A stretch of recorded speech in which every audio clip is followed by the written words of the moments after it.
साथियों, हम बढ़े तो सब बढ़ेंगे अपने आप साथियों। जमीन पे आसमान को उतार दे, जमीन पे आसमान को उतार दे, सजीव सुंदरा संभाल दे, सजीव सुंदरा संभाल दे।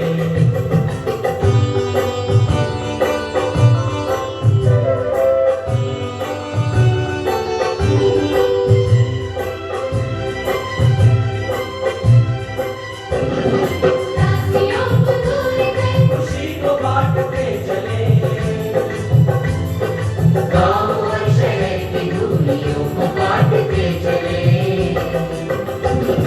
ज्ञान को प्रचार दे प्रसार दे, ज्ञान को प्रचार दे प्रसार दे, सजीव सुंदरा संभाल दे, सजीव सुंदरा संभाल दे।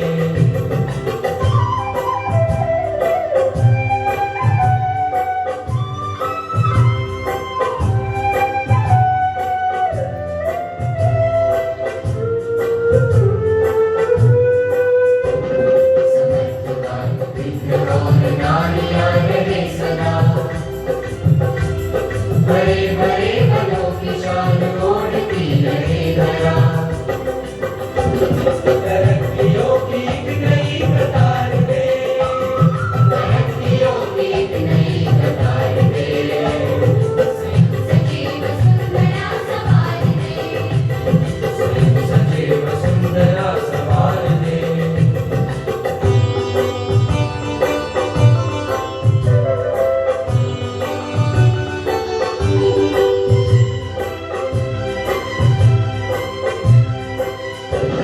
निजात घर को बोलिया बने रसूल राह की,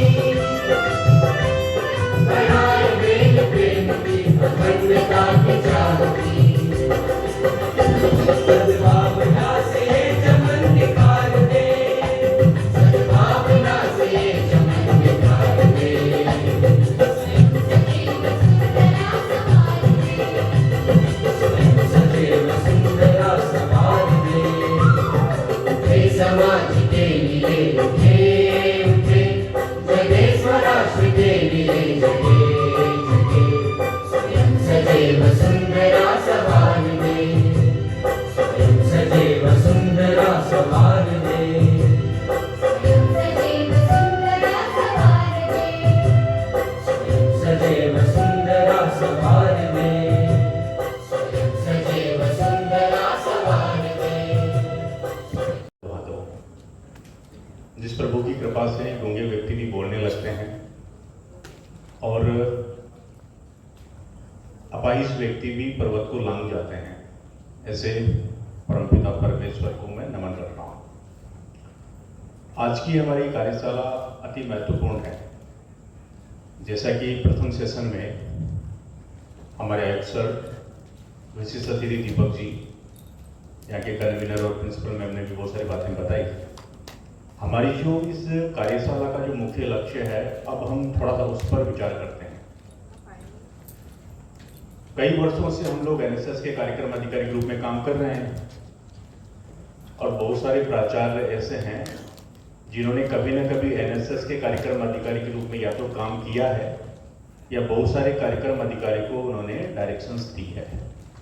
तो काफ़ी अनुभवी लोग हमारे मध्य में विराजमान हैं। बहुत ज़्यादा बताने की आवश्यकता नहीं हो करके वर्तमान में हम किस धारा में चल रहे हैं या वर्तमान हमारे एनएसएस की कार्य की क्या आवश्यकता है, केवल उस पर हम कुछ विचार करेंगे। जैसा कि पिछले सत्र में भी मैंने बताया, कुछ तथ्य मैं आपको रखना चाहूँगा कि इस बार वृक्षारोपण में लगभग 92,000 पौधे हमारे स्वयंसेवकों ने पूरे स्टेट में लगाए। तो एक बहुत बड़ा लक्ष्य हमने पूरा किया है। डिजिलॉकर की हम बात करें, हमारे लिए एकदम नया था, क्योंकि हमने मार्च में ये काम स्टार्ट किया। दिल्ली सरकार से 2021 से ये बार बार पत्र आ रहे थे कि डिजिलॉकर से जो प्रमाण पत्र मिलेगा वही वैलिड है, बाकी प्रमाण पत्र वैलिड नहीं होंगे। ऐसे बार बार उनका रिमाइंडर हमारे पास में आ रहा था और मार्च 2024 में हमने डिजी लॉकर से प्रमाण पत्र देना प्रारंभ किया। और इतने कम समय में आप सब लोगों के सहयोग से, ट्रेनिंग नहीं थी, विषयों का सही जानकारी नहीं थी, लेकिन फिर भी लगभग 32,000 स्टूडेंट्स को इस बार डिजी लॉकर के माध्यम से ई सर्टिफिकेट्स मिले।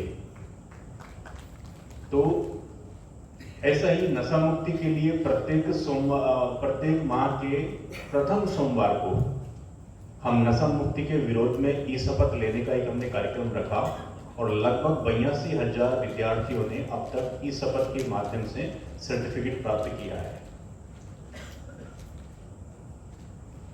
विश्व योग दिवस के उपलक्ष्य में लगभग 52,000 विद्यार्थियों ने योग प्रोटोकॉल के साथ में योगाभ्यास किया। तो ऐसे बहुत सारे कार्यक्रम हैं जो एनएसएस बहुत अच्छे से इसको पूरा करता है।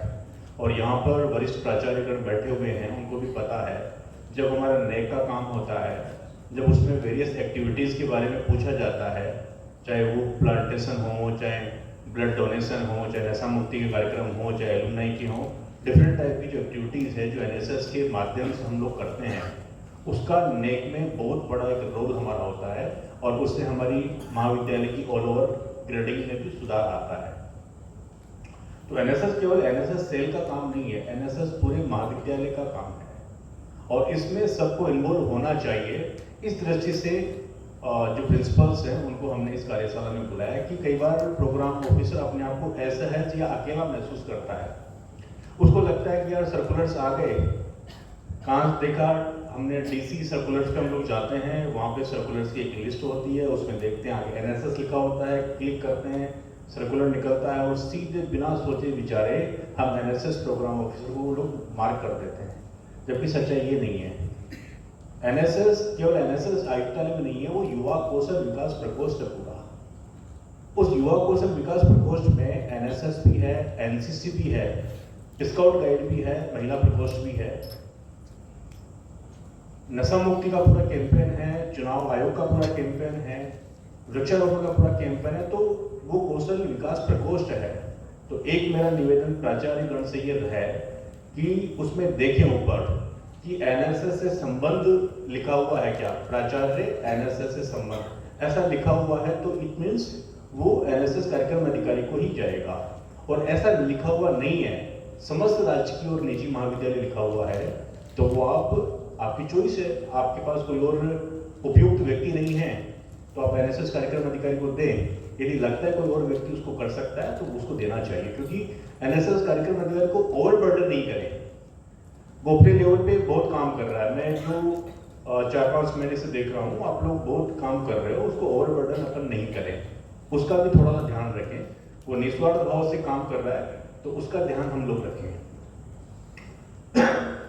कुछ चीजें ऐसी है जो हमें कंफ्यूजन क्रिएट करती है, हमें थोड़ा सा सहज नहीं बनाती। हमें लगता है कि यार ये रिपोर्ट तो हमें राज्य संपर्क अधिकारी शासन सचिवालय को भेजनी थी, या ये चीज हमें राज्य समन्वय आयुक्तालय में भेजनी है क्या। तो कुछ चीजों में हम लोगों को कंफ्यूजन रहता है, वो हमारा दूर हो। कई बार मैं देखता हूँ कि बहुत सीनियर प्रिंसिपल्स के यहाँ से एक लेटर आता है, ऊपर लिखा हुआ है श्रीमान राज्य समन्वयक महोदय, नीचे लिखा हुआ है शासन सचिवालय ग्रुप 4।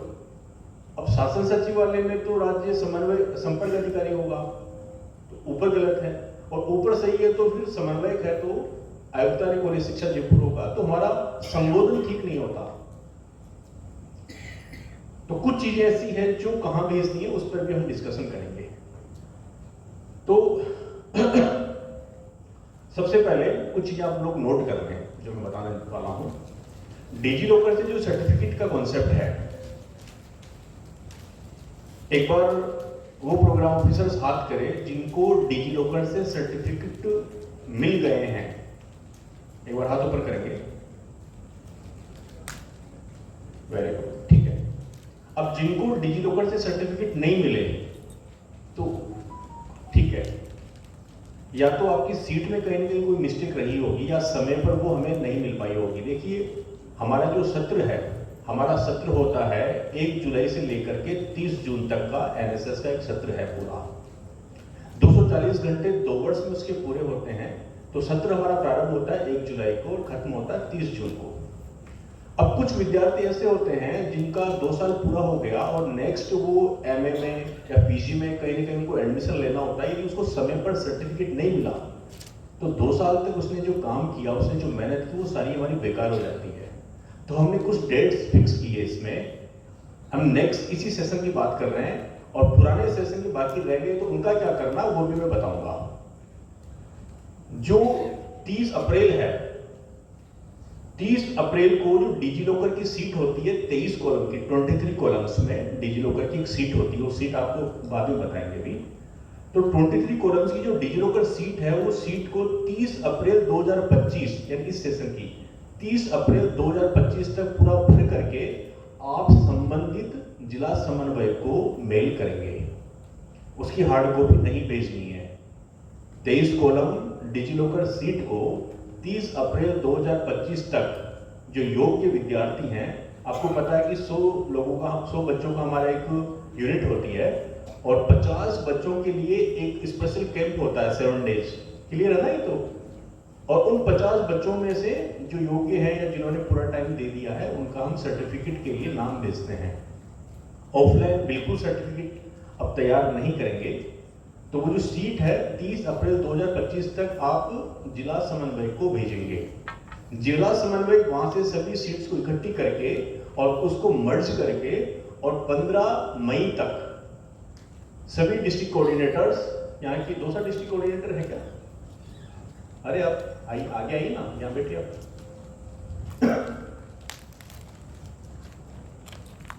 जयपुर के किसी जरूरी काम से बाहर हैं, उनकी जानकारी थी।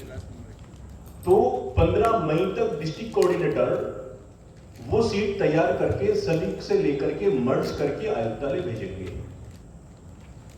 अब जिनका इस साल में बाकी रह गया, जिनको अभी भी इस साल के सर्टिफिकेट्स नहीं मिले हैं, उनका यह है कि वो 10 नवंबर तक, डेट आप लिख लें, 10 नवंबर तक अपनी डिजी लॉकर की सीट कंप्लीट करके, सीट कैसे कंप्लीट करनी है, कहां मिलेगी, वो भी सारा बताएंगे। 10 नवंबर तक वो सीट कंप्लीट करके अपने जिला समन्वय को भेज दें, वो फिर 5 दिन में हम लोगों को भेज देंगे। ठीक है, डिजी लॉकर से रिलेटेड अभी मोटी मोटी सूचना है, वो मेरे ख्याल में ये कंप्लीट है। दूसरा एक होता है 25 कॉलम सूचना। 25 कॉलम सूचना में क्या है कि जब हम साल प्रारंभ होता है 1 जुलाई में, जब हमारा सेशन प्रारंभ हो गया, जब 1 जुलाई में सेशन हमारा प्रारंभ हो गया तो हमें नए बच्चों का एडमिशन करना है, रजिस्ट्रेशन करना है। मैंने देखा बहुत सारे कॉलेजेस में एडमिशन रजिस्टर ही नहीं है, रजिस्ट्रेशन का कोई नंबर ही उनके पास में नहीं है। तो आप प्रॉपर एक रजिस्ट्रेशन नंबर उसका बनाएं और 1 जुलाई जब सेशन प्रारंभ होता है तब आपको उस बच्चे को एनरोल करना है और पूरी सीट तैयार करके 100 बच्चों की, मान लीजिए आपने 50 बच्चों को इस साल नया जोड़ा तो 50 पुराने होंगे, तो 50 पुराने और 50 नए जो आपने जोड़ा, तो 100 बच्चों की एक पूरी जानकारी 25 कॉलम में जो सारी जानकारियां हैं आपको पता भी है, वो आपको भेजनी है। अब समस्या ये होती है कि भाई 1 जुलाई को तो बच्चों का एडमिशन ही नहीं होता, कैसे हम भेजेंगे?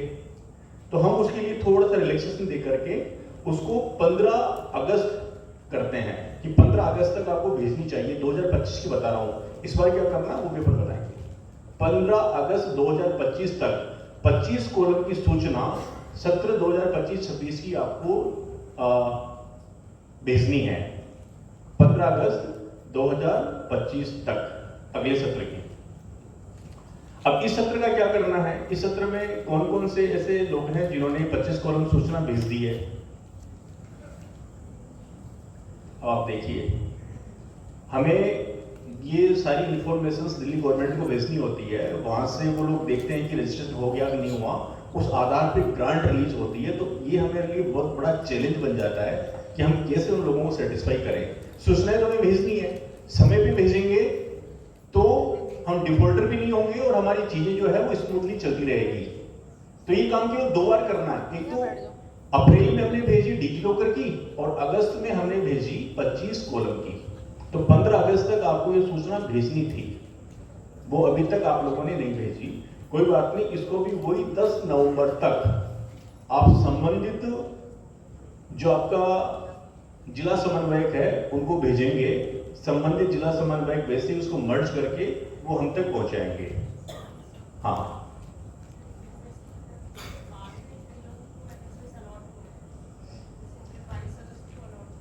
कुछ जो कॉमन प्रॉब्लम्स हम समझ गया।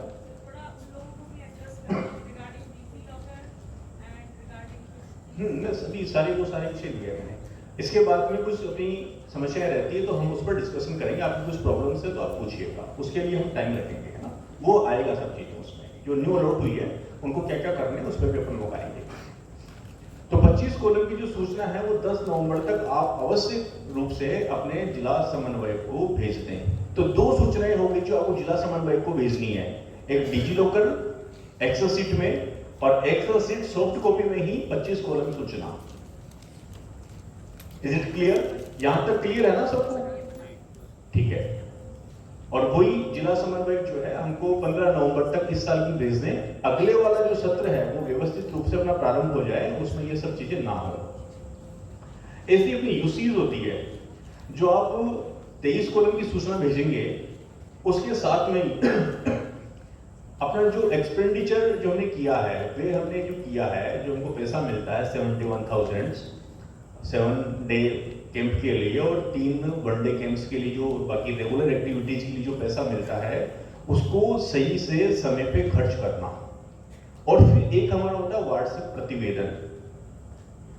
तो यूसीज यानी वे हमारा जो है पत्रक वो और हमारा वार्षिक प्रतिवेदन, हमने किस समय कौन सी एक्टिविटी की, कैलेंडर हमारे पास में सबके पास में है, उस कैलेंडर में सारी एक्टिविटीज होती है, सारे डेज होते हैं जो हमें सेलिब्रेट करने हैं, कुछ विशेष प्रोग्राम्स आते हैं तो आयुक्तालय किस तरह से हम आदेश निकालते हैं, वो सब चीजें हो जाती है।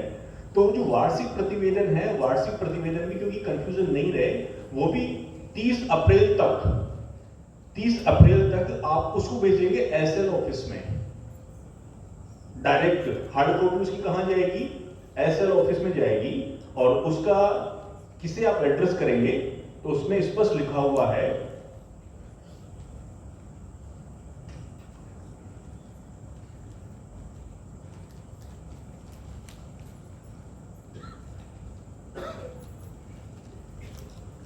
तो जो वार्षिक प्रतिवेदन है वो डायरेक्ट आप एसएल ऑफिस को भेजिए, हार्ड कॉपी में भेजिए, एसएल ऑफिस में आप भेजिए उसको।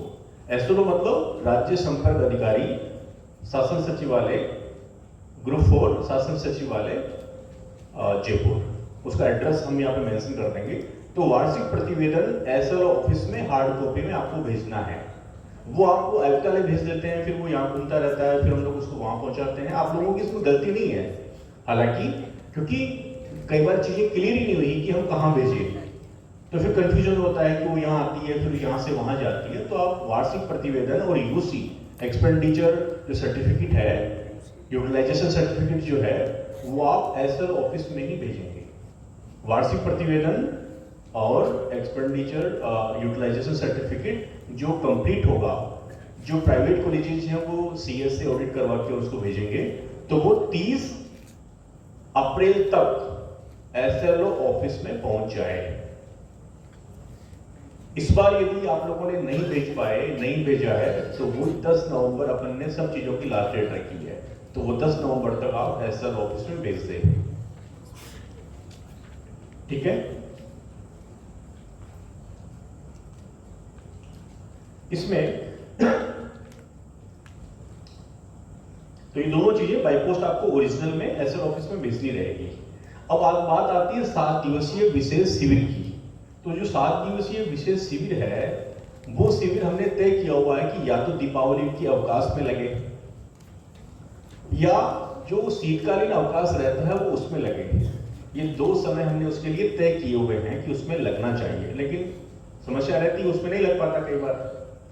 तो उसके लिए हमारा बहुत ज्यादा प्रेशर नहीं है कि आपको तो ऐसा करना ही है, समय को आप ऊपर नीचे कर सकते हो, लेकिन इसकी जो मूल धारणा है, जो मूल भावना है, वो डिस्टर्ब नहीं होनी चाहिए।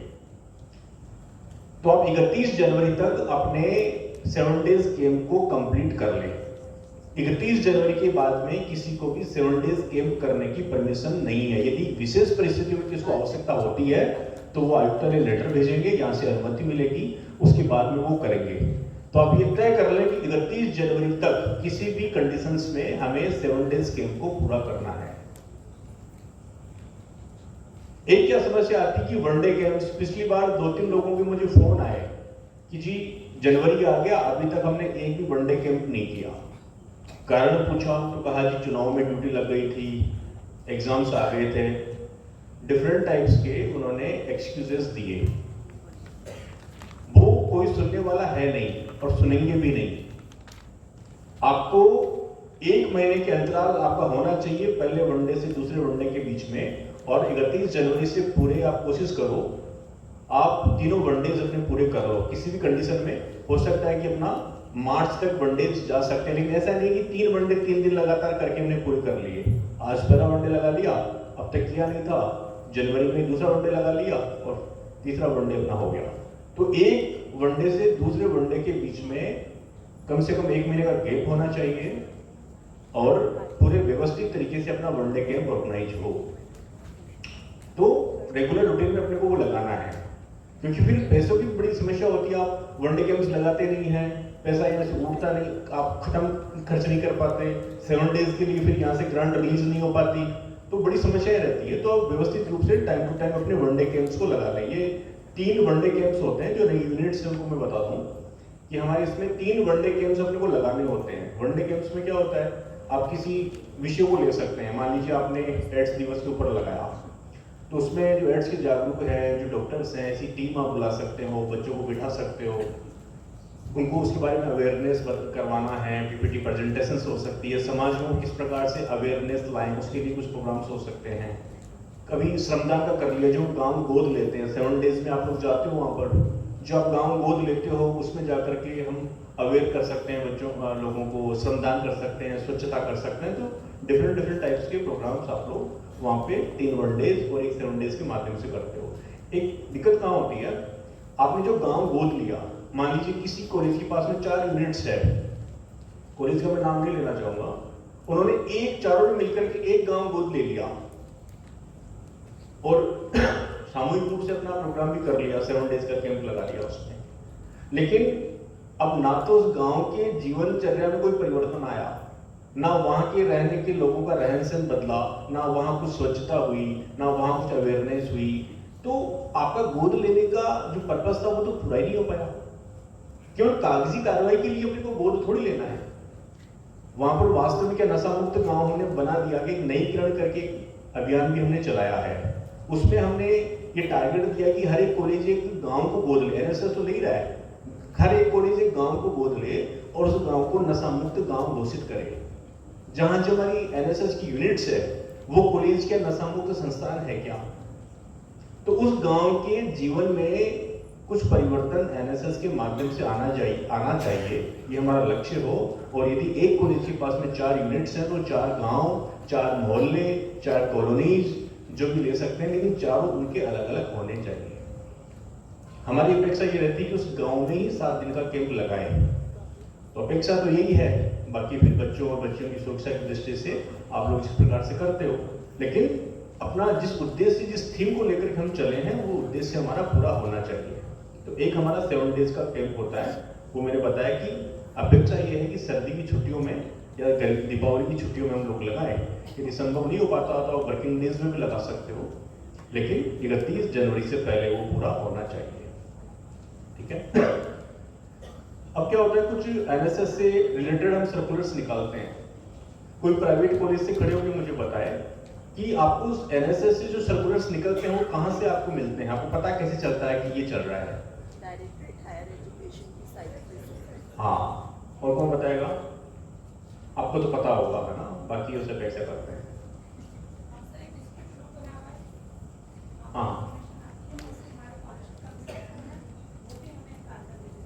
ठीक है, और ठीक है, और डीसी सर्कुलर्स में चेक करते हैं। वेरी गुड, जैसे इन्होंने बताया उनका भी ठीक है कि व्हाट्सएप ग्रुप बना हुआ है, उसमें लगभग सारे सर्कुलर्स आ जाते हैं, तो ठीक उनका काम हो जाता है। लेकिन हम किसी को मीडिएटर क्यों बनाएं, है ना? जब हम कोई चीज, हाँ बताएं, कुछ करें। जैसे कि मेरे महाविद्यालय में प्रेजेंटेशन नहीं था, लेकिन जैसे अपने विद्यालय से जैसा जो भी कोई सर्कुलर निकलता है या कॉलेज से संबंधित होता है तो साइट पे जाना होता है। साइट पे हर सर्कुलर को कि डे बाई डे आज का दिन क्या सर्कुलर निकला, तो वहाँ से सूचना मिलती रहती है। ठीक है, वेरी गुड। यही उन्होंने बताया कि जो सर्कुलर्स अब DCE सर्कुलर्स पे जाए, DCE directorate of college education circulars पे जाए, वहां पे क्या क्या सर्कुलर्स हमने निकाले हैं सभी वहां पर मिलेंगे आपको।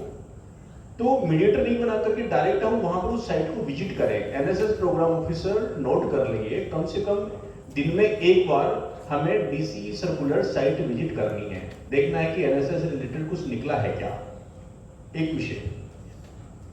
तो जब हम सर्कुलर्स देखेंगे तो हमें पता रहेगा कि अब कई बार हमने बात की कि डिजी लॉकर से सर्टिफिकेट बनने थे, आप बना करके ले आए, तो ये तो ठीक नहीं है। उन्होंने कहा कि सर अच्छा ऐसा है क्या, हमें तो पता नहीं था। जब हम उसके 5 या 6 बार सर्कुलर्स निकाल चुके हैं और फिर भी उनको ये पता नहीं था कि भाई इसके माध्यम से ये चीजें होगी क्या, तो कारण क्या रहा कि उन्होंने DCE सर्कुलर्स को चेक नहीं किया। तो DCE सर्कुलर्स हमें proper time to time check करना है, ये हमारी एक रेस्पॉन्सिबिलिटी है। ऐसे ही फिर हम अपेक्षा करते हैं कि आप जो रिपोर्ट हमें वार्षिक प्रतिवेदन भेजते हैं तो आप अपनी मासिक रिपोर्ट भी बनाएं जब आप राष्ट्रीय अवार्ड के लिए प्रयास करते हैं। पता ना आपको कि हमारे राज्य स्तर पर भी एनएसएस के अवार्ड्स होते हैं, स्टेट अवार्ड्स होते हैं और ऐसे ही नेशनल अवार्ड्स भी होते हैं, RDs होती हैं, रिपब्लिक डे परेड्स होती है, जिसके भी आज ट्रायल्स चल रहे हैं, भटनागर सरोसी में है। और इस बार तो उन्होंने स्वतंत्रता दिवस इंडिपेंडेंस डे परेड भी शुरू की है। जो आप देख रहे थे उसमें स्वयं सदैव वसुंधरा संवार थे, उसमें जो बच्चे चल रहे थे वो हमारे एनएसएस के बच्चे हैं, राजपथ पे जाकर के और वहां पर वो परेड करते हैं। तो ऐसे बहुत सारे कार्यक्रम अपने हैं। तो आप जब स्टेट अवार्ड के लिए और नेशनल अवार्ड के लिए जब आप अप्लाई करते हैं तो उसमें पूछते हैं कि आपकी मासिक रिपोर्ट क्या है। तो आपको अपने लेवल पर आप आयुक्तालय मत भेजिए, आप ऐसे तो मत भेजिए, लेकिन अपने लेवल पर मासिक रिपोर्ट तैयार करना, त्रैमासिक रिपोर्ट तैयार करना, षणमासिक रिपोर्ट तैयार करना और लास्ट में जब तैयार हो जाएगी तो वार्षिक प्रतिवेदन तैयार करने में आपको दिक्कत नहीं आएगी। दिक्कत कहाँ होती है, हमें पता है कि हमें 30 अप्रैल तक वार्षिक प्रतिवेदन भेजना है और आप सोचते हो कि यार कब कब क्या क्या करवाया था, चलो ढूंढते हैं। कुछ तो एडवांस लोगों को तो कर लेते हैं पूरा, लेकिन कुछ लोग ढूंढते हैं यार कब क्या क्या करवाया था, देखते हैं, फिर वो तैयार करते हैं, किसी को टाइप के लिए देते हैं और टाइप वाला जब आप इतना बड़ा पुलिंदा लेके जाते हो, चाहे हो सकता है आपका ऑफिस का कलर की क्यों ना हो, जब इतना बड़ा पुलिंदा लेके जाते हो तो घबरा जाता है कि यार नहीं सर मैं तो बाद में करूंगा, आपका तो ऐसे चलता रहता है, तो फिर वहां आपको टाइम लगेगा। तो इसलिए मासिक रिपोर्ट आप हर मंथ तैयार करें, वार्षिक प्रतिवेदन तैयार करने में उससे आपको ज्यादा टाइम नहीं लगेगा। और उसमें जो आपके अधीनस्थ होते हैं आपको भी कुछ पॉकेट अलाउंस मिलते हैं, आपका जो बाबू होता है उसको पॉकेट अलाउंस मिलता है, तो उसको उसकी रेस्पॉन्सिबिलिटी पता होनी चाहिए। और किसी को किसी भी प्रकार की समस्या आती है कि हमारे जो बाबू हम काम नहीं करते हैं, कहना नहीं मानते हैं, तो आप लिख के हमें भेजिए, आयुक्तालय कॉलेज शिक्षा को लिख के भेजिए, जो उसके खिलाफ एक्शन लेना होगा हम लेंगे। लेकिन ढुलमुल रवैये से कोई व्यक्ति काम करता है उसको हम बर्दाश्त नहीं करेंगे। चाहे आपका बाबू हो वो नहीं कर रहा, आपको लगता है कि यार ये हमको ज़्यादा वेटेज नहीं दे रहा, या मैं जो काम बताता हूँ जो ड्यूटीज को अलॉट वो नहीं कर रहा, तो आप बताइए बिल्कुल हमें, उसके लिए हम कुछ करेंगे। एक हमारा एनएसएस का कैलेंडर हम लोग जारी करते हैं। आप में से हाथ ऊपर करके बताइए कि किन किन लोगों ने अक्षरशः यानी पूरा उस एनएसएस कैलेंडर का अध्ययन किया है, उसको पढ़ा है। आधे हाथ ऊपर हो रहे हैं, तो आधे पढ़ा उन्होंने। हाँ अब बताइए, ठीक है। अच्छा कितने लोगों को ये पता ही नहीं था कि यार ऐसा कुछ कैलेंडर भी होता है क्या? नहीं, जिनको पता है चलो उसको नहीं करेंगे, जिनको पता है कि एनएसएस कैलेंडर होता है वो हाथ पर करें।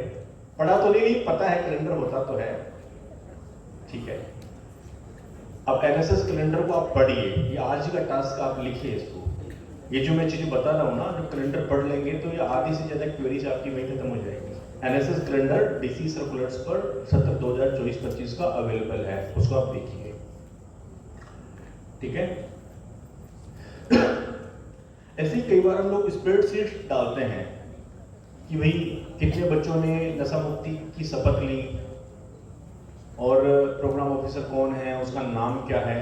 तो पहला तो ये है कि जब आप 7 डेज कैंप करते हैं उसकी सूचना भी आयुक्तालय आनी चाहिए। आप एक लेटर लिख दें कि साहब इस डेट को हम 7 डेज कर रहे हैं, उसका कोई जवाब आपके पास नहीं आएगा, लेकिन जानकारी रहेगा। यहाँ से कोई टीम हमें भेजनी हो, यहाँ से किसी को डेप्यूट करना हो, तो हमारे लिए उसमें आसानी रहती है। तो यहाँ पर सूचना आप 7 डेज वगैरह की जरूरत है। और जो स्प्रेडशीट यहाँ से जारी करते हैं, अभी हमने 2 स्प्रेडशीट डाली हुई है। NSS प्लांटेशन 2024, प्लांटेशन उसका नाम है, उसमें नशा मुक्ति का भी है, उसमें बाकी सारी इंफॉर्मेशन भी है। और एक हमने SL ऑफिस से जारी की थी, उसमें प्रोग्राम ऑफिसर्स के नाम, मोबाइल नंबर और वो सब चीज़ें हैं। और ऐसी NSS प्लांटेशन प्राइवेट कॉलेजेस, उनके लिए अलग से एक सीट है, तो उसमें नशा मुक्ति का और ये सारा सब कुछ है। तो स्प्रेडशीट को आप जरूर देख लिया कीजिए कि स्प्रेडशीट में क्या कुछ फिल करना है या अपने लेवल पे कुछ जानकारी तो नहीं रह गई। अभी कानोडिया कॉलेज ने 11,000 पौधे किसी एक संस्था से टाइप किया, बिस्लरी से किया, बिस्लरी से किया आपने? वो किससे प्लांटेशन कहाँ से अरेंज किए थे?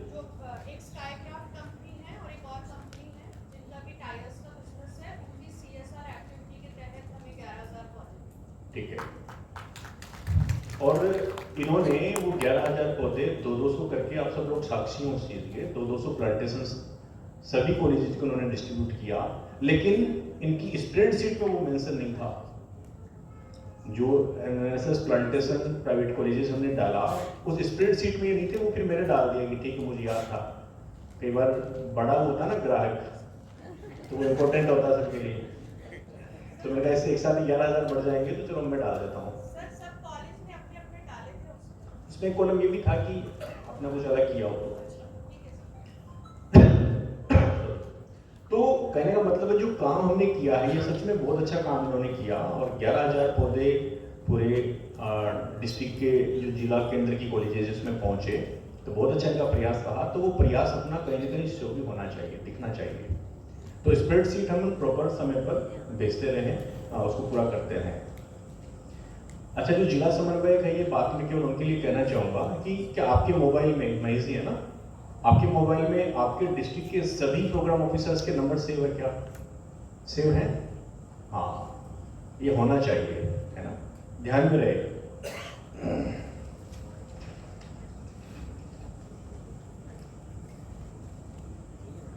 आजकल अभी जो NSS है, इसमें भी लगा हुआ है, माई भारत का लोगों पर लगा हुआ है। ये सारी जो एक्टिविटीज है वो माई भारत के तहत, माई भारत पोर्टल पर ये सब चीजें आने वाली है। और मुझे जो लगता है कुछ समय में NSS, NCC, स्काउट और ये सब चीजें मिलकर के एक माई भारत बन के स्टार्ट होगा। तो माई भारत ये हमारे लिए बहुत इंपॉर्टेंट है।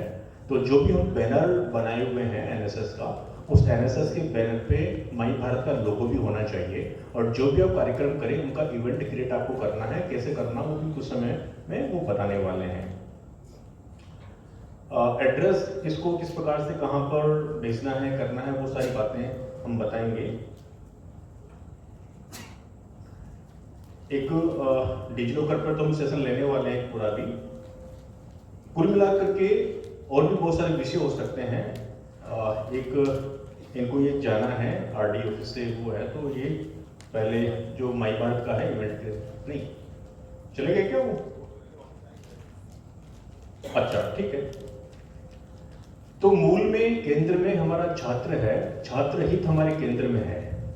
हमारी जो सारी एक्टिविटीज है, 2 महीने आपके लिए इंपॉर्टेंट है। एक तो अप्रैल का, जब आपको डिजिलॉकर, वार्षिक प्रतिवेदन और यूसीज, ये 3 चीज आपको अप्रैल में भेजनी है। दूसरा महीना आता है अप्रैल का। अप्रैल में क्या क्या करना आपको? अप्रैल में क्या, अगस्त में क्या क्या करना है? हाँ, एक तो 25 कॉलम की रिपोर्ट, वो अगस्त में आप सारे बच्चों का बना करके भेजेंगे, है ना। तो ये 2 महीने आपको इंपॉर्टेंट है। बाकी आपकी रेगुलर जो एक्टिविटीज है वो आपकी चलती रहेगी। तो सभी इन कार्यक्रमों में, इन प्रोग्राम्स में बढ़ चढ़ कर के विद्यार्थी भाग ले, उस बच्चे को समय पर उसका सर्टिफिकेट मिले, उसकी अपेक्षाएं पूरी हो और समाज हित में अपने आप को वो लगा पाए। इस प्रकार की भावना बढ़ चढ़ करके पूरे जोश के साथ में हम उस विद्यार्थी में भरें, ताकि आने वाले समय में सशक्त, जागरूक, एक व्यवस्थित नागरिक वो भारत देश के लिए बने और राष्ट्र के लिए कुछ कर पाए। इस प्रकार का ऐसा विद्यार्थी तैयार करने का, एक ऐसा स्वयंसेवक तैयार करने का हमारा लक्ष्य है।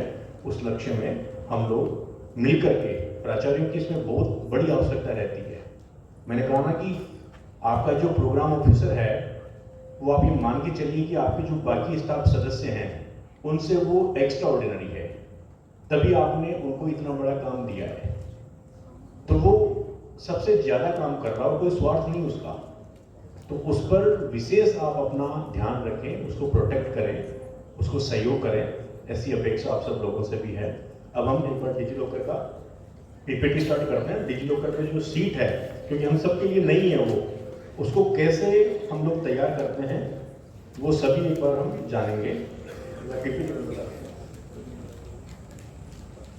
फर्स्ट पेज पर सबको दिख पा रही है ये?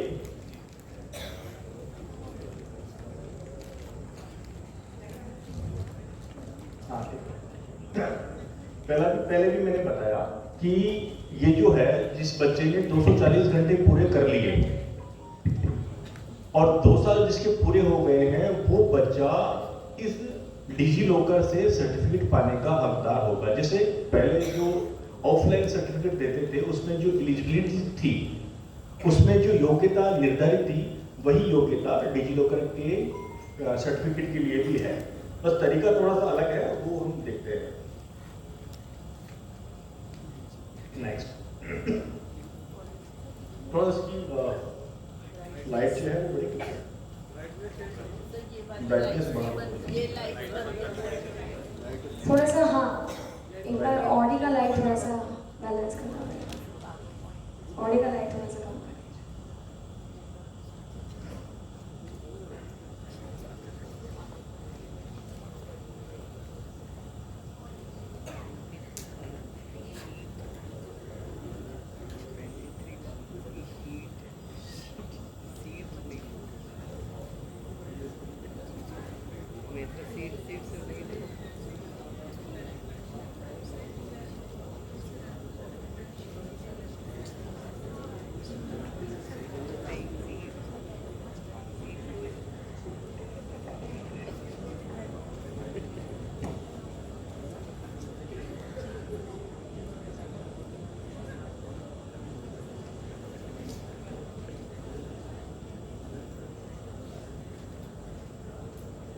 और क्या?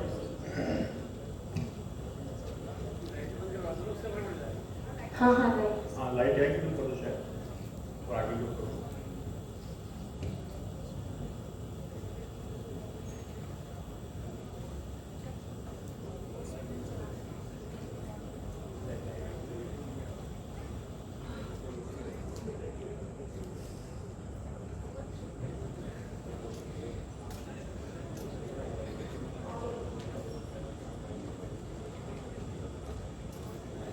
एक बार आपकी ये जो पीपीटी है वो मैंने आपकी जेब पर, तो दिख रहा है मेरे ख्याल में, अभी सबको विजिबल है? पीछे से एक बार प्लीज हाथ हटा पीछे से बताएं एक बार, दिख रहा है?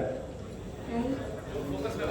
चलो कोई बात नहीं, कोई बात नहीं, थोड़ा सा जूम कर दो इसको, जूम कर दो, 1 2 3 4 तक आ जाएगा, और नीचे का जूम कर दो।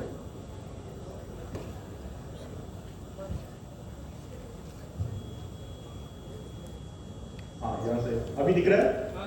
ठीक है। ये 23 कॉलम की सूचना है। इसमें पहला दिया हुआ है ऑर्गेनाइजेशन नेम, ठीक है। इस नेम में बिना कोई डॉट डाले हुए या बिना कोई स्पेशल की यूज किए हुए आपको कॉलेज का नाम लिखना है। मान लीजिए आपका कॉलेज का नाम है राजकीय महाविद्यालय कंवर नगर, तो उसमें राजकीय महाविद्यालय कंवर नगर इतना लिखना है अपने को, या कोई नाम दिया हुआ तो वो भी आप लिख सकते हैं, लेकिन डॉट, डैश, कॉमा, इन सब स्पेशल कैरेक्टर्स को आपको यूज नहीं करना है। तो ये बहुत आसान है, कोई बड़ी बात नहीं। फिर उसका एड्रेस है, सिटी है, स्टेट है और पिन है। पिन तक मेरे ख्याल में किसी को कोई दिक्कत नहीं है। कॉलम नंबर 5 तक बस वही अपने को देखना है कि इसमें जो स्पेशल कैरेक्टर्स हैं, स्पेशल कीज हैं, उनको अपने को नहीं डालना है। कैपिटल लेटर्स में ये सब चीजें आप लोग लिखें, सभी कुछ आपको कैपिटल लेटर में लिखना है। इस पूरी सीट को ही कैपिटल लेटर में भरना है। अब हम आ जाते हैं कॉलम नंबर 6 पे, 6 नंबर एसटीडी, मतलब उस स्टूडेंट की क्लास, वो बीए सेकेंड ईयर में है, बीए फाइनल में है, तो उसमें आपको उस बच्चे की क्लास लिखनी है एसटीडी में। अब इंपॉर्टेंट अपने लिए है रजिस्ट्रेशन नंबर, है ना। रजिस्ट्रेशन नंबर के लिए आप नेक्स्ट स्लाइड करिए एक बार, नेक्स्ट स्लाइड पे आइए, और नेक्स्ट स्लाइड और आगे आ जाओ।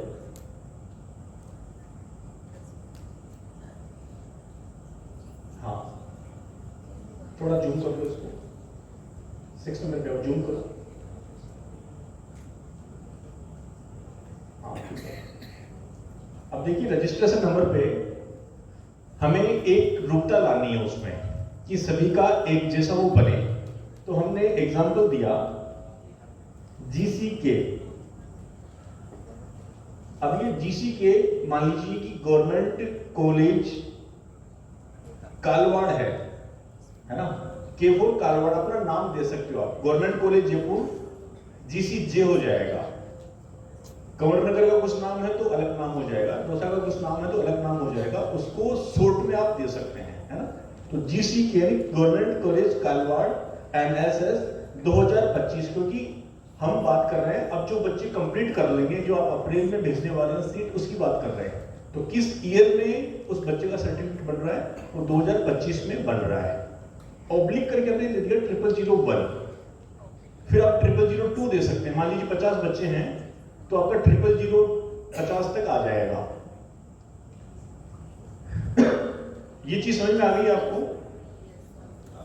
किसी भी कॉलेज को रजिस्ट्रेशन नंबर देने में यदि कोई समस्या है तो बताएं, क्योंकि रजिस्ट्रेशन नंबर बहुत इंपॉर्टेंट है।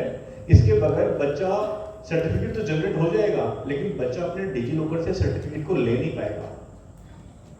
इसलिए आप अपना कोई इक्वल रखें। मान लो प्राइवेट कॉलेज है, कोई दूसरा सुबोध कॉलेज मान ले, तो SS सुबोध गर्ल्स ऐसा कुछ कर सकते हैं वो ऑब्लिक 2025 0001 करके 1 2 3 4 करके वो दे सकते हैं। इसमें किसी को प्रॉब्लम है रजिस्ट्रेशन में, सबसे इंपॉर्टेंट है ये, ठीक है। नेक्स्ट अपन आते हैं, नीचे करिए रोल आर रोल में उस बच्चे का ABC नंबर जो मिलता है उसको यूनिवर्सिटी से, आप वो नंबर इसमें भरेंगे। ABC नंबर आपको इसमें भरना है। नीचे इसमें हमने दिया भी है, अब नीचे को थोड़ा और नीचे लाइए, नीचे नहीं था, नहीं मतलब उसी सीट पर रहना है, उसी सीट पर रहना है। तो आर रोल आपको उस बच्चे का ABC नंबर भरना है। मान लीजिए किसी कारणवश किसी बच्चे का ABC नंबर नहीं है या नहीं मिल पाता, तो आप उसका जो रोल नंबर होगा यूनिवर्सिटी का, वो रोल नंबर उसे लेकर के वो रोल नंबर फिल करेंगे, ताकि ऐसा एक नंबर हो जो उस बच्चे को याद रहे। क्योंकि जब सर्टिफिकेट डाउनलोड होगा तो ये सब चीजें वहां पे काम आने वाली है, ये अब आप अपनी मनमर्जी से नहीं कर सकते। नेक्स्ट चाहिए, हाँ 9th नंबर कॉलम,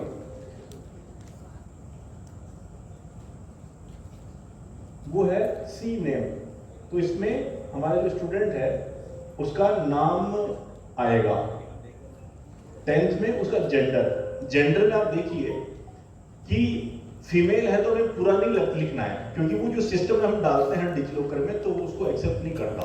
फीमेल है तो केवल F लिखना है, और वो भी कैपिटल लेटर में। मेल है तो क्या लिखेंगे M, किसमें कैपिटल लेटर में। केवल हमें F और M का ही प्रयोग करना है। ये छोटी छोटी चीजें जब गलत होती है तो फिर हमें अपने लेवल पे, जब 1 लाख स्टूडेंट्स हैं, जब हमारे लेवल पे आती है तो हमारा यहाँ का काम बहुत बढ़ जाता है और वो चीजें ठीक भी नहीं हो पाती कई बार। हाँ, आर रोल के अंदर ABC ID नंबर डालना है या examination roll number? First priority पे ABC नंबर ही अपने को रखना है। मान लीजिए किसी बच्चे का नहीं जनरेट हो पाया या कोई गलत हो गया, तो फिर आप उसके यूनिवर्सिटी का एग्जामिनेशन नंबर ले सकते हैं, रोल नंबर ले सकते हैं। सर हमारे यहाँ ट्रांसजेंडर ने भी एडमिशन लिया है। हाँ, तो उसके लिए भी बनाना ये अपना जो वो है T है ना सर? T, हाँ ट्रांसजेंडर से भी हैं तो उनके लिए T है, वो भी कैपिटल लेटर्स में। DOB में जो फॉर्मेट दिया हुआ है DD MM YY, इसी फॉर्मेट को यूज करना है। कई बार जैसे मान लीजिए किसी का जन्म आज है, मतलब 21 अक्टूबर को है तो वो लिख देते हैं 21 OCT, है ना। तो वो नहीं लिखना है, DD MM YY इसी फॉर्मेट को अपने को यूज करना है। फिर है जी नेम, यानी उसके जो गार्जियन है उसके माता पिता में से किसी एक का वो नाम अपने को लिखना है। फिर है मार्क्स REC। इसमें हम क्या करते हैं, बहुत सारे कॉलेजेस ने अब कितना उन्होंने होमवर्क किया होगा, उन्होंने उन बच्चों के मार्क्स पता किए हैं कि भाई सेकेंड ईयर में कितने मार्क्स आए, 800 में से इतना, 900 में से इतना, 500 में से इतना, वो पूरा लिख के भेजा। तो दैट इज रॉन्ग, ऐसा लिखना ही नहीं है। केवल उसमें है कि फर्स्ट टाइम कर रहे हैं तो ओरिजिनल, तो केवल कैपिटल लेटर में आपको ओ भरना है।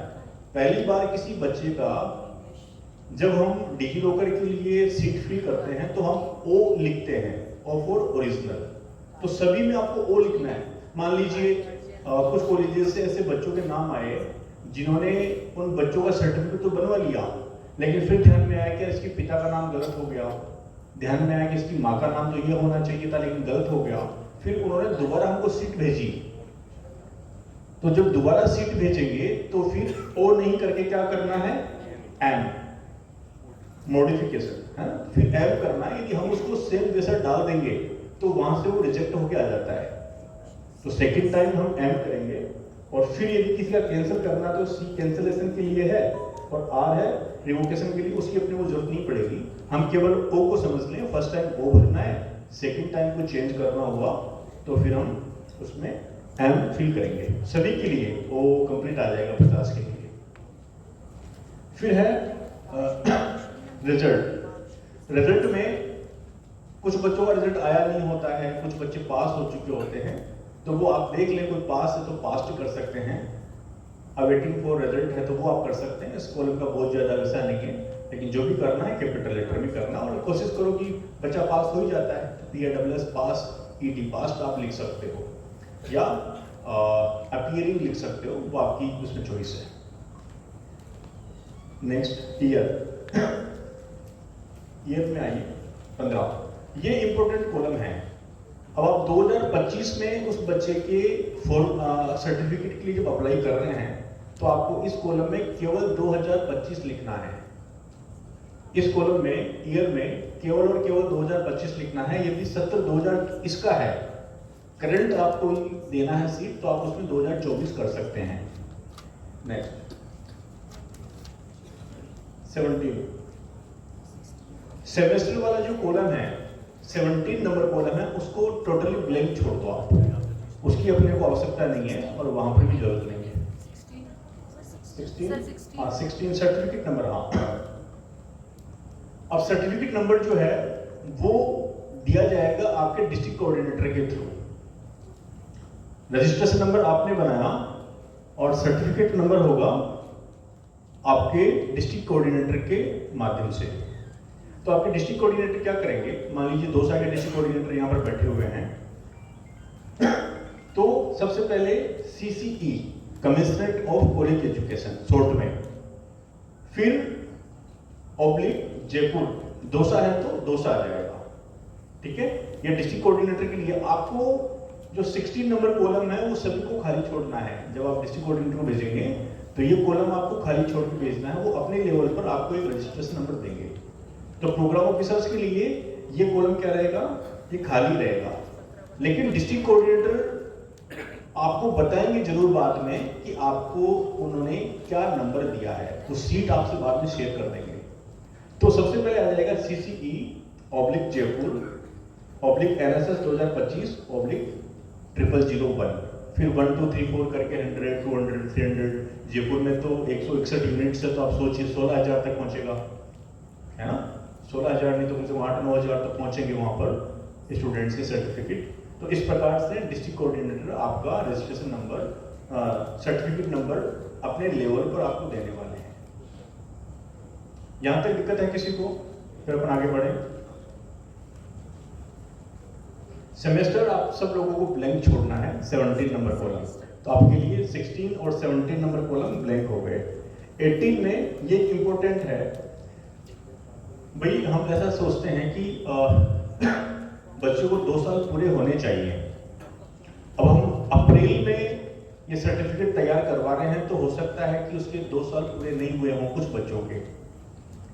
पूरा तो उसमें होगा ना उसका एक 30 जून को पूरे होंगे, लेकिन कुछ बच्चों को 30 जून से पहले सर्टिफिकेट की आवश्यकता रहती है।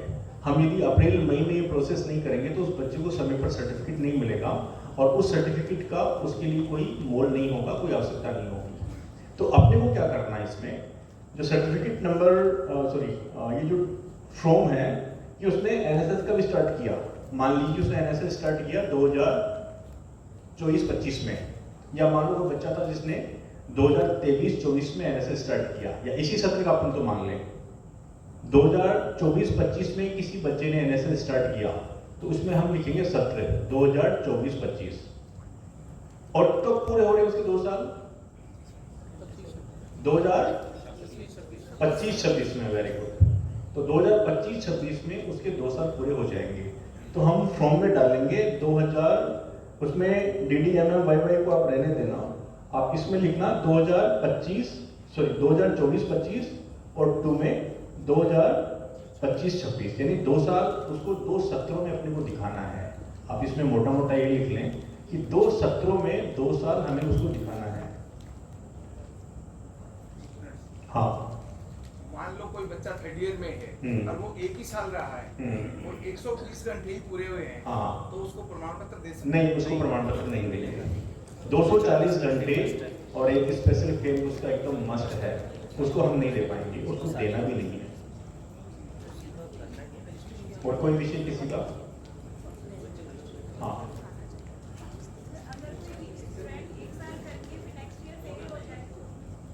नेक्स्ट ईयर फेल हो जाए, ठीक है। ये पा गया तो कोई बात नहीं, 3 साल तक रख सकता है वो। मान लो 1 साल फेल हो गया वो, फिर नेक्स्ट ईयर उसी क्लास में पढ़ा हो, फिर पास भी हो गया और 1 साल उसने फिर कर लिया, तो 3 हो जाएगा उसका। 2023-24 में मान लो उसने स्टार्ट किया, 24-25 में पूरा नहीं कर पाया, लेकिन 25-26 में उसने पूरा कर लिया, तो भी वो सर्टिफिकेट ले लेगा। 240 घंटे उसके पूरे होने चाहिए, चाहे 2 साल में हो चाहे 3 साल में हो। सर, ये एनएसएस वैल्यू एडेड कोर्स में डाल दिया एनडीटी में। हाँ हाँ हाँ, वो एनडीटी के नियम तो दूसरे हैं। उसके नियम दूसरे हैं, लेकिन अभी हमारा जो यूथ मंत्रालय से जो चल रहा है कॉन्सेप्ट, हम उस पर ही चलेंगे। इसमें यह है कि भाई आपके बच्चे हैं वहाँ पर एनएसएस उनका है, तो जो जिन बच्चों ने एनएसएस वहाँ पे चुना है यूनिवर्सिटी में फॉर्म भरते समय, उन बच्चों को हम यहाँ पर भी एनएसएस दे दें तो सिमिलरिटी रह जाएगी, दोनों में समानता रह जाएगी। कंपल्सरी नहीं है, आप अपने 100 बच्चे अलग भी ले सकते हो। आप चाहो कि उनको हम रखें कि उन बच्चों को, जैसे मान लो वनडे गेम्स कर रहे हो, उसके लिए कुछ रिफ्रेशमेंट के लिए आता है, कुछ और पैसा आता है, तो वो बच्चे ऐसा सोचते हैं कि यार मैंने तो एनएसएस लिया था फॉर्म भरते समय और मुझे ये फैसिलिटीज नहीं मिल पा रही, ये तो किसी और बच्चों को मिल रही है, तो फिर कहीं ना कहीं उनको ऐसा लगता है कि यार ऐसा क्यों हो रहा है। तो सिमिलर रहे तो आपके लिए ज़्यादा अच्छा हो जाएगा। कई बच्चे हैं जिनके 2 साल में केवल 7 डे कैंप हुआ और 1 डे कैंप वगैरह नहीं हुए, हाँ, तो तीसरे साल में हम रखते तो 240 घंटे मांगे जाएंगे। नहीं, उनके वनडे गेम्स भी उनके होने चाहिए। यदि उसमें वनडे गेम्स नहीं रहे तो तीसरे साल ले लो उनको। तीसरे साल में 240 घंटे हो जाएंगे। हाँ, तीसरे साल में फिर 240 पूरे हो जाएंगे तो सर्टिफिकेट तो बन जाएगा। पिछले 2 सालों में उनके केवल 7 डे कैंप हुआ है। कोई नहीं, आप अभी जो वनडे गेम्स करोगे उसमें उनको रख लो और उनके 240 घंटे जब पूरे हो जाए तो सर्टिफिकेट के लिए आप अप्लाई कर सकते हो। ठीक है। हाँ, आप अपने नाम और कहाँ से हैं ये भी बताएंगे तो सबको पता लगेगा थोड़ा सा। अपने कोर्डियत नहीं करना है, ठीक है, बताएं।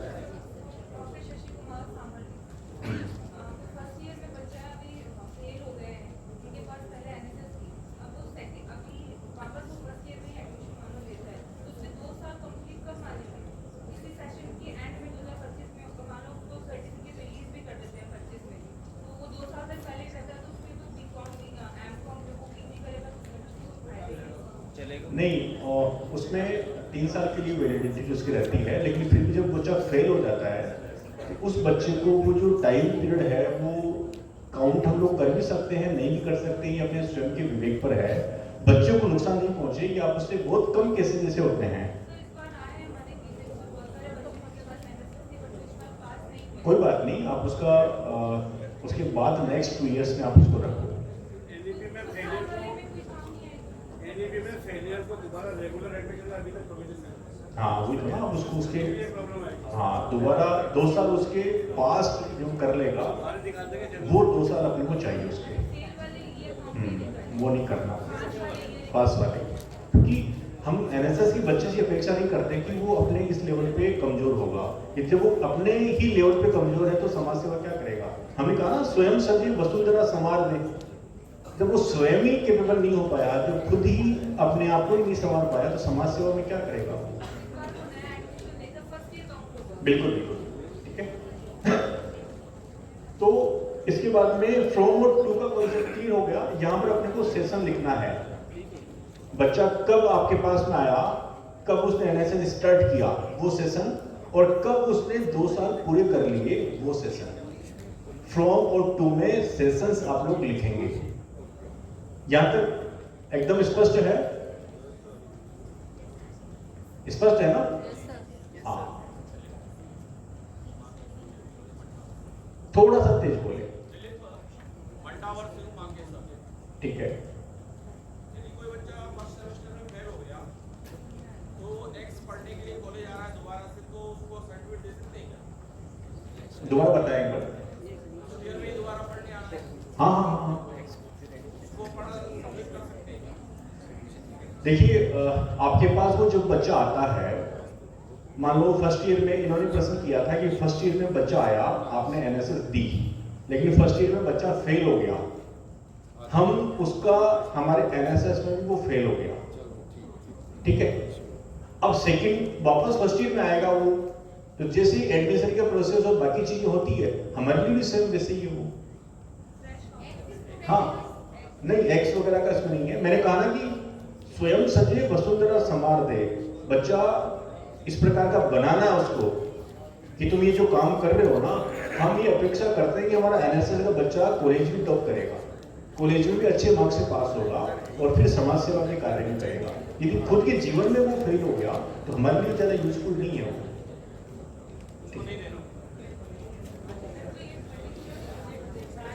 हाँ तो वो चलेगा, वो चलेगा। हाँ हाँ, क्या नाम आपका? हरेंद्र, हरी जी, हरी, ठीक है।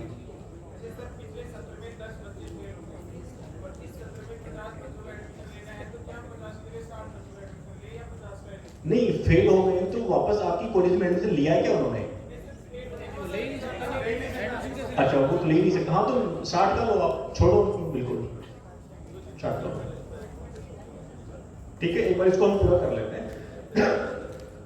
फिर अपना आ गया कि कैंप, जो आपने स्पेशल कैंप ऑर्गेनाइज किया, जो आपने 7 डेज का जो कैंप ऑर्गेनाइज किया, तो वो जो कैंप का डेट है, मैं देख रहा था कि इस बार हमारे पास में जो गूगल डिजिलॉकर की सीट्स आई थी, उन सीट्स में किसी ने 10 दिन का कैंप लिख लिया, किसी ने 12 दिन का कैंप लिख लिया। तो ये आपको स्पष्ट होना चाहिए कि 7 दिन मतलब 7 दिन, बीच में संडे भी आता है तो संडे को भी कैंप चलेगा। मान लीजिए आप किसी गांव में लेके गए बच्चों को, तो आप गांव को छोड़ करके थोड़ी आ जाएंगे। हमारी भावना तो यही है ना कि आप गांव में गए हो, आवासीय कैंप अपना, तो बीच में संडे आ गया तो संडे की कोई छुट्टी नहीं है उसमें, संडे को अपना कैंप होगा। 7 दिन का कैंप होता है, बहुत सारे कॉलेजेस का 8 दिन का बन रहा था, बीच में कोई और छुट्टी आ गई तो कई कॉलेजेस का 10 दिन का बन गया। ये गलत है और इस बार एक्सप्लेनेशन स्कोर होंगे उसके अगेंस्ट, नोटिस जारी होंगे, इस प्रकार की सीट्स जो मिलेगी तो एकदम स्पष्ट है वहां से, कमीशन लेवल के यहाँ से। तो इस पर ध्यान रखें कि कब अपना कैंप स्टार्ट हो रहा है और कब अपना समाप्त हो रहा है, दोनों दिन मिलाकर के 7 दिन होने चाहिए। तो इसमें कैंप कब स्टार्ट हुआ वो डेट आ जाएगी 20 नंबर में, 21 नंबर में कैंप कब फिनिश हुआ वो भी डेट आ जाएगी। कैंप की लोकेशन क्या है, जो गांव आपने गोद लिया है वो गांव का लोकेशन जो है नाम 22 नंबर में आ जाएगा, और 23 में उस बच्चे का आधार में क्या नाम है। मान लीजिए किसी का नाम कृष्ण है, मेरा नाम ले लेता हूं, तो कई लोग तो लिखते हैं KRISHNA, मेरे ख्याल में सही भी यही है, KRISSNA। लेकिन मान लीजिए मेरे आधार में हो गया KRISSAN, तो स्टूडेंट नेम में तो आपको लिखना है KRISSNA, जो ओरिजिनल है ही नाम उसका, डॉक्यूमेंट्स में चल रहा है। लेकिन आधार में मेरा क्या हो गया KRISSAN, NA की जगह AN हो गया। तो आधार में उस बच्चे का जो नाम है वो नाम आपको 23rd नंबर के कॉलम में लिखना है। आधार में जो नाम है, जो स्पेलिंग्स हैं, वो आपको इस कॉलम में लिखनी है। इस प्रकार की अपनी 23 कॉलम की पूरी सूचना है, वो आप अपने जिला समन्वय को 30 अप्रैल तक भेज दें। वहाँ से जिला समन्वय उस पूरी सूचना को इकट्ठी करके मर्ज करके हमको 15 मई तक भेज देंगे, और 30 मई तक हम सभी स्टूडेंट्स के सर्टिफिकेट तैयार कर देंगे। उसको वो अपने डिजी लॉकर से डाउनलोड कर सकते हैं। डिजी लॉकर से डाउनलोड कैसे करना, वो एक नॉर्मली मैं स्लाइड्स दिखाता हूँ, तो बड़ा आसान है, वो आप लोग भी कर लेंगे। एक बार 2 मिनट में ऐसे ही अपन देख लेते हैं। नेक्स्ट करो, है ना। रात को जिला समन्वय किसको भेजेंगे, nssccraj@gmail.com, इसको आपको भेजना है। और यहाँ से जब आप जाएं तो आपके ग्रुप में भी हम लोग डाल देंगे आपके जो डिस्ट्रिक्ट कोऑर्डिनेटर दौसा है उनकी ईमेल आईडी, और जयपुर के जो डिस्ट्रिक्ट कोऑर्डिनेटर है उनकी ईमेल आईडी आप लोग लेकर के जाएं। यदि कोई नहीं भी ले पाते तो चिंता नहीं है, ग्रुप में हम लोग आपको शेयर कर देंगे। और आप लोगों के ग्रुप अपडेट होने चाहिए, कोई भी प्रोग्राम ऑफिसर उससे बाहर नहीं हो, ये आपकी रेस्पॉन्सिबिलिटी है। सारे प्रोग्राम ऑफिसर्स जो ग्रुप बना हुआ है डिस्ट्रिक्ट का, उसमें जरूर जुड़े हुए रहें। आप में से भी कुछ लोग ऐसे हैं जो ग्रुप में जुड़े हुए नहीं है, तो ग्रुप में जल्दी ऐड हो जाए। नेक्स्ट नहीं, इससे पहले एक ऐसा पोर्टल खुलेगा, जब आप www.digilocker.gov.in पर सर्च करेंगे अपने गूगल पे, तो आपको इस प्रकार का एक वहां पर खुलेगा। उसमें 3 चीजें, थोड़ा जूम करना है, इसको जूम करेंगे थोड़ा और नीचे आइए, sign in to your account. यहाँ मोबाइल नंबर आपसे मांगेंगे वो बच्चे से, जो बच्चों को आपको बताना है। ये पीपीटी वैसे मैंने शेयर की है, वहाँ से आपको जानकारी मिल जाएगी। उसमें मोबाइल नंबर डालेंगे, नेक्स्ट करेंगे, नेक्स्ट करने पे नेक्स्ट लिया, नेक्स्ट पेज नहीं, इसी की बात का नेक्स्ट पेज। तो वहाँ पर मोबाइल नंबर डाल के OTP आएगा और फिर इस प्रकार का वहाँ से खुल जाएगा। आगे चलिए, वहाँ पर आपको ये नीचे शो हो रहा होगा, थोड़ा सा जूम करिए इसको, कमिश्नर नेक्स्ट करिए। इसमें से ये NSS सर्टिफिकेट दिख रहा है नीचे आपको, सबसे लास्ट वाले रो में, उसमें कमिश्नर ऑफ कॉलेज एजुकेशन है, वो लास्ट में दिख रहा होगा आपको, वो शायद नहीं मिल रहा, ऊपर से सेकंड है, हाँ नीचे कमिश्नर ऑफ कॉलेज एजुकेशन, इस पर जाएगा बच्चा। नेक्स्ट करिए, फिर नेक्स्ट स्लाइड।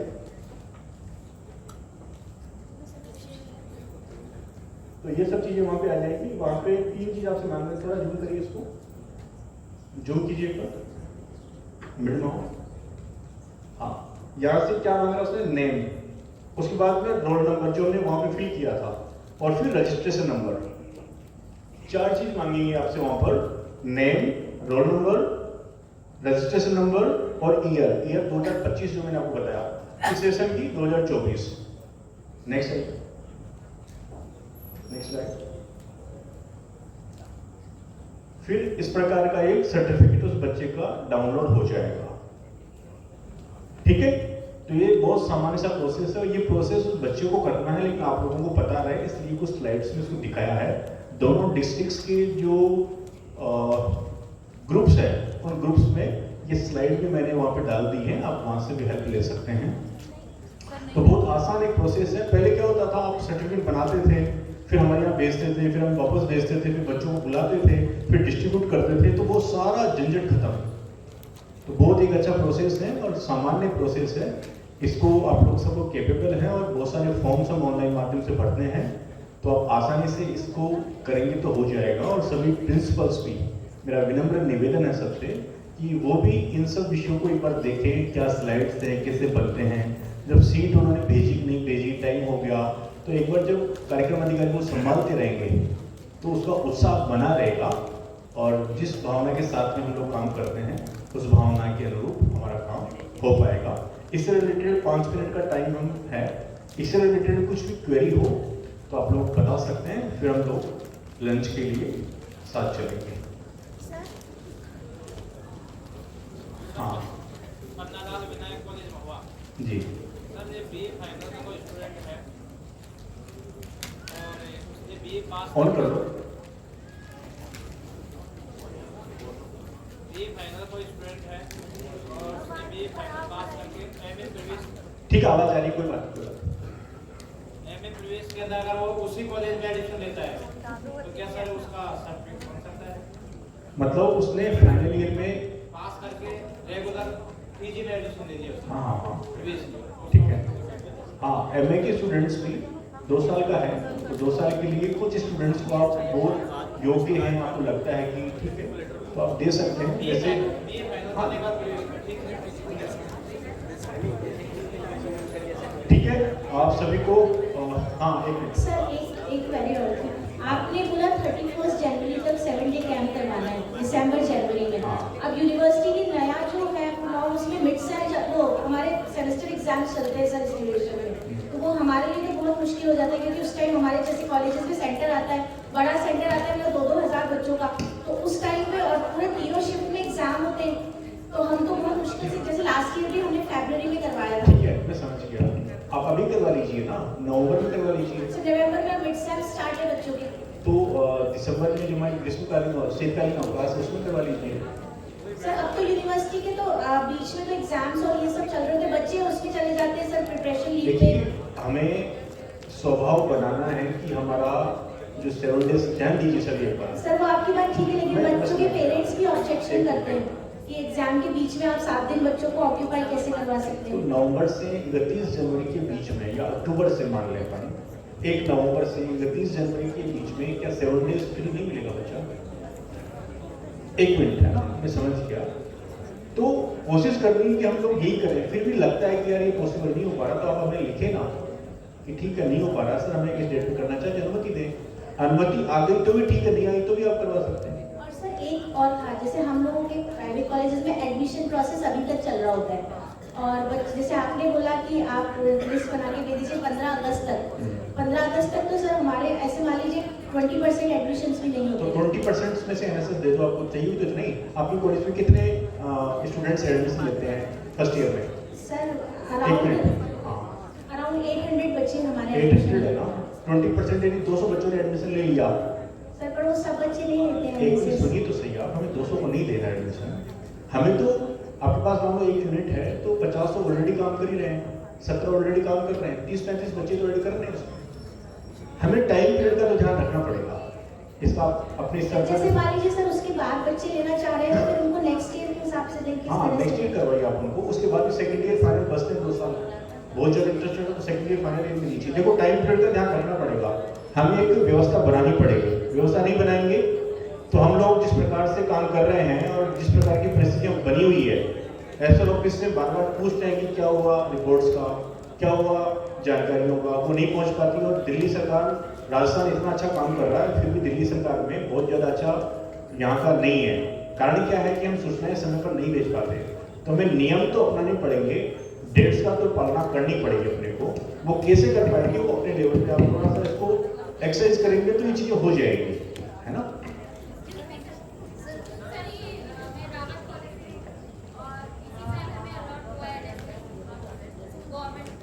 एक मिनट, 5 मिनट में सेशन पूरा हो रहा है, बैठ जाइए एक बार।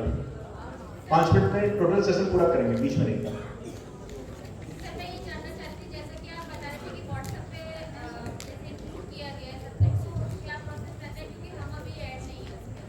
रावत को नहीं जाना आपका? जी, जो भी जयपुर डिस्ट्रिक्ट के ग्रुप में जुड़े हुए नहीं है वो एक बार मैम आप है ना, आप एक बार इनको मंजू मैम को अपना मोबाइल नंबर लिखवा दें, एक बार मैम खड़े हो जाएगा। जयपुर के डिस्ट्रिक्ट ग्रुप में जो ऐड नहीं है वो मंजू मैम को अपना नंबर लिखा देंगे, वो ऐड हो जाएगा। और 2 साल के ग्रुप में जो ऐड नहीं है वो महेश जी पर खड़े हो जाइएगा। 2 साल के ग्रुप में जो ऐड नहीं है वो इनको अपना नंबर लिखा देंगे तो वो ऐड हो जाएगा।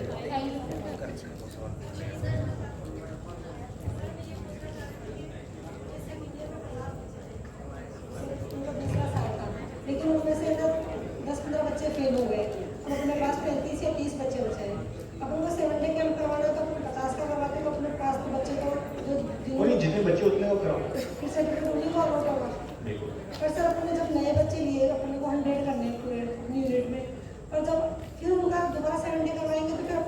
तो जो फर्स्ट ईयर में जो बच्चे आपके जिनको आपने नया लिया उनसे मिला के 50 करोड़ पूरे, जरूरी नहीं सेकेंड ईयर में जो बच्चे हैं उनको करवाना, कम पढ़ रहे हैं फर्स्ट ईयर से ले लो, उनको जब सेकेंड ईयर में आएंगे तो 7 डे करने की जरूरत नहीं पड़ेगी। ठीक है, आप ऐसा करते हैं अपने एक बार। एक लास्ट क्वेश्चन है सर, एक क्वेश्चन सर, अभी आपने सर्टिफिकेट डाउनलोड करने की प्रोसेस में बताया कि स्टूडेंट की 3 इंफॉर्मेशन चाहिए, तो उसमें 1 is roll number and 23 column की लिस्ट में हम या तो बच्चे का ABC ID डाल रहे हैं या रोल नंबर, तो अगर रोल नंबर वहाँ नहीं डाला होगा तो बच्चा सर्टिफिकेट यहाँ से निकाल पाएगा? ठीक है, रोल नंबर का मतलब है जो आप डालेंगे वो, वहाँ पर रोल नंबर का मतलब ये नहीं है कि यूनिवर्सिटी का रोल नंबर चाहिए, रोल नंबर का मतलब कि आर रोल का जो कॉलम था 23 कॉलम सीट में आपने वहां पर जो डाला है ना वही आपको डालना है। ठीक है, थैंक यू सर। ठीक है, मेरे ख्याल में फिर अपन ऐसा करेंगे, ओपन सेशन रखेंगे।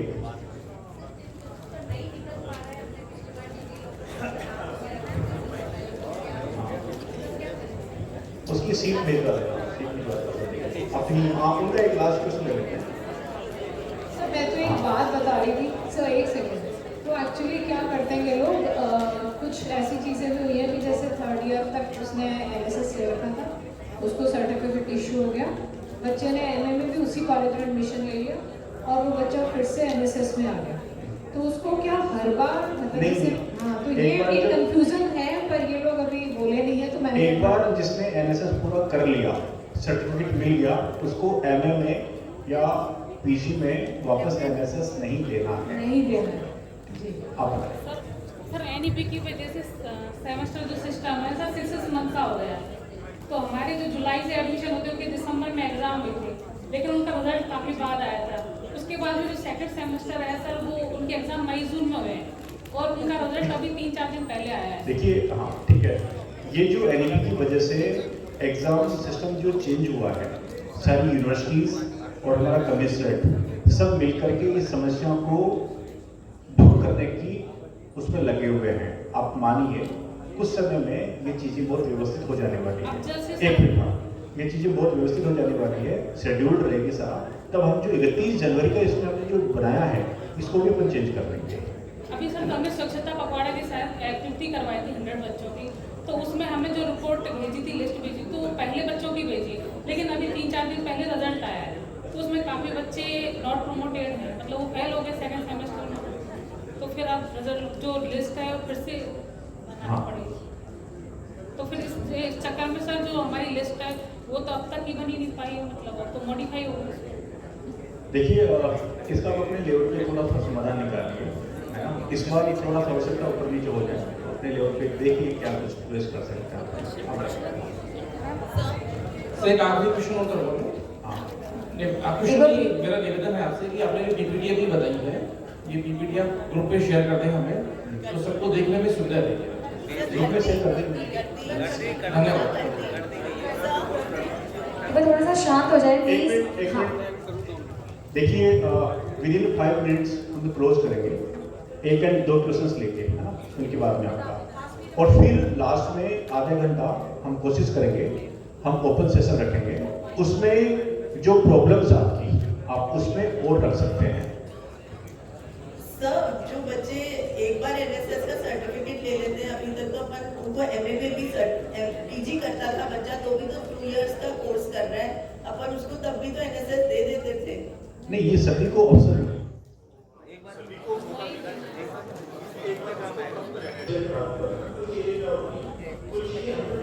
हम किस प्रकार की परंपरा बनाना चाहते हैं, कुछ चीजों को कसौटियों पे कसकर हम व्यवस्थित करने का प्रयास करते हैं, इसलिए उस बच्चों को तो अपने को नहीं देना। आप कर दें, ठीक है, मैम को दे दो।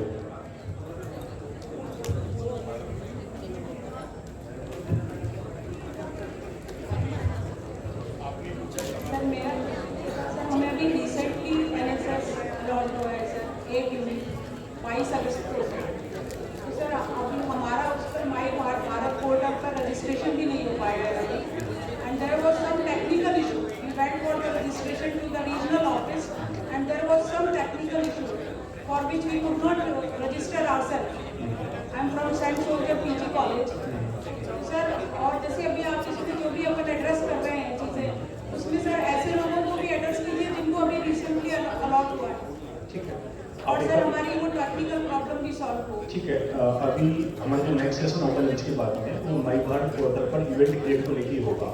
आपकी व्यक्तिगत जो प्रॉब्लम है ना मंजू मैम, एक बार आप मैम के नंबर में लिखना और एक जो प्रॉब्लम आप इनको बताना, विद इन 2 days हम सॉल्व कर देंगे उसको। और कोई भी समस्या हो आपकी, एक चीज मैं बताऊं सर, उसमें क्रिएट का ऑप्शन होता है लास्ट में जब when we are registering for the my Bharat portal, तो उसमें क्रिएट वाले उसमें गलती से टिक हो गया था हमारा, वो हम वहाँ से डिलीट करवा देंगे, आपका वहाँ करवा से देंगे। डिलीट होगा पर मंत्रालय आप इनको अपना जो स्क्रीनशॉट है ना वो व्हाट्सएप कर दें, 2 days में सॉल्व कर देंगे उसको, है ना। और आप अपना नंबर भी दे देगा, हम उसको पूरा सॉल्व कर देंगे। ठीक है, तो आप सब लोगों ने बहुत पेशेंस बनाए रखा है, 1 मिनट पेशेंस बनाए रखा, इसके लिए बहुत बहुत thanks. Thank you so much sir. एक बार जोरदार ताली के साथ हम सर का धन्यवाद देंगे। आप सभी लोगों से